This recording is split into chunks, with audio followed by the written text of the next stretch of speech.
Hi everyone, I'm Yasha and welcome to another episode of Election Scoop.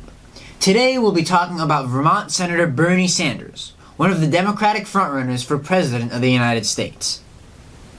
Sanders was born in 1941 in Brooklyn, New York, the son of Jewish immigrants from Eastern Europe. He was interested in politics from an early age, and this passion would stick with him throughout his career. While a student at the University of Chicago, he became active in the civil rights movement, and in 1962, he became chairman of the UChicago chapter of the Congress of Racial Equality, participating in demonstrations against racial segregation in Chicago and across the nation. He was present at the 1963 March on Washington, and heard the Reverend Dr. Martin Luther King Jr. deliver his famous I Have a Dream speech. After college, he tired of big city life and moved to Vermont, where in 1971 he became active in electoral politics as a member of the tiny Liberty Union Party, a far-left pacifist party active mainly in Vermont to this day.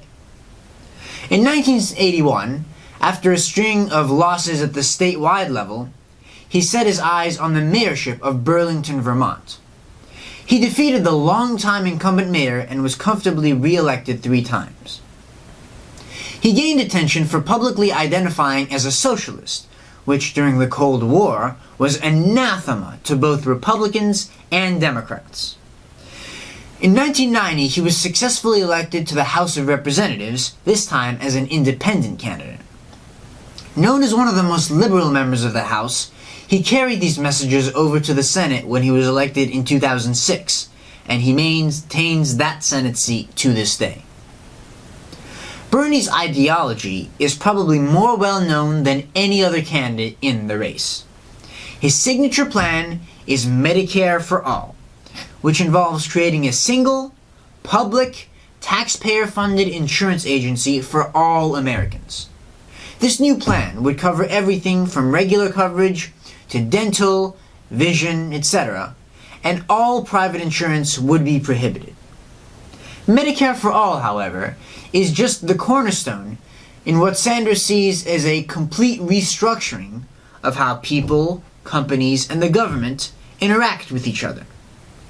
His political revolution calls for, according to his campaign website, tuition-free public college, major expansion of Social Security, dissolving large banks and corporations, and ensuring a federal job guarantee, which is basically saying that the federal government will ensure that everyone has some sort of job. If all this sounds a little familiar to U.S. history students, it is. Sanders intentionally is hearkening back to President Franklin D. Roosevelt's New Deal, which was a complete overhaul of how private and public life interacted in the United States. Some of the New Deal centered around government assistance to people, with programs like Social Security and aid to families with dependent children. Other parts of the New Deal involved direct government engagement in the economy, with programs like the Works Progress Administration and the Civilian Conservation Corps.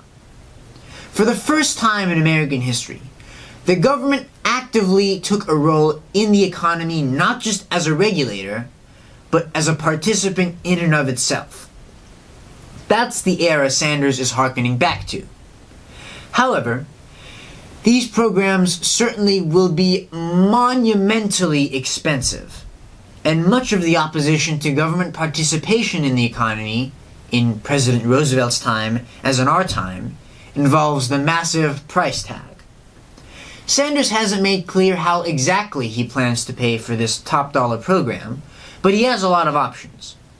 Most of the possible solutions have to do with tax hikes, including expanding the estate tax, capital gains tax, bank taxes, etc. During the first Democratic debate, Sanders clarified that, while taxes would be raised on the wealthy the most, middle-class Americans would also have their taxes increased, which Sanders believes in the long run still will decrease costs, as families have to pay less for services like college and healthcare. So how will Bernie fare as the campaign moves forward?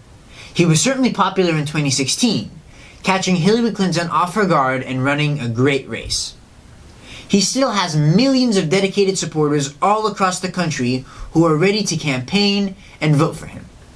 Now, all the Democratic candidates, even moderate anti-socialists like John Hickenlooper, are taking care to emphasize that yes, they view healthcare as a human right, which was a talking point of Bernie's long before anyone even knew his name. To say that he's had a huge impact on the Democratic Party is an understatement. But one key detail to remember here is that in 2016, Bernie was the underdog. Everyone who didn't like Clinton voted for him. This included Democratic socialists and very liberal voters in states like Vermont and Washington, but also conservatives who were dissatisfied with Clintonian Democrats. Sanders won West Virginia, for example, the state that would later give Trump his largest margin of victory in any state. This cycle, though, it's a little different. While Bernie certainly has the ability to tap into disconnected voters, now there are 20 major candidates instead of just 2. Some voters who backed Bernie in 2016 only because his name wasn't Hillary Clinton now have a much broader variety of options, at least at this stage in the campaign. And on the flip side, a lot of supporters of Hillary Clinton blame Sanders for attacking her and weakening her stance on the issues even before she faced up against Donald Trump. Sanders also has issues reaching out to minority voters. He's not unpopular among blacks, but they overwhelmingly preferred Clinton in 2016.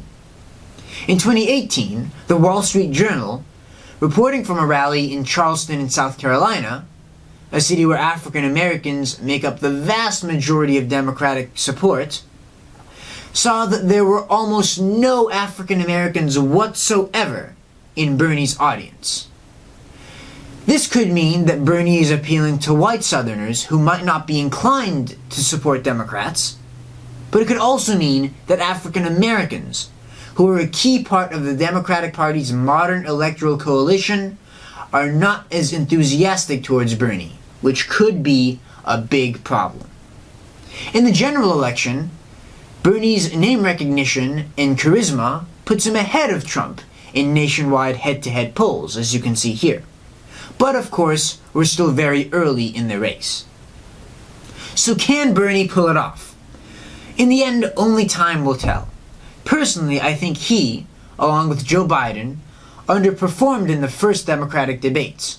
Not because they did anything poorly per se, but because they didn't do anything that stood out to voters. They didn't tell voters anything they weren't expecting. Everyone knows Bernie's message of an institutional revolution in the United States. 4 years ago, when Bernie first ran for president, it was unthinkable that his ideas be considered mainstream.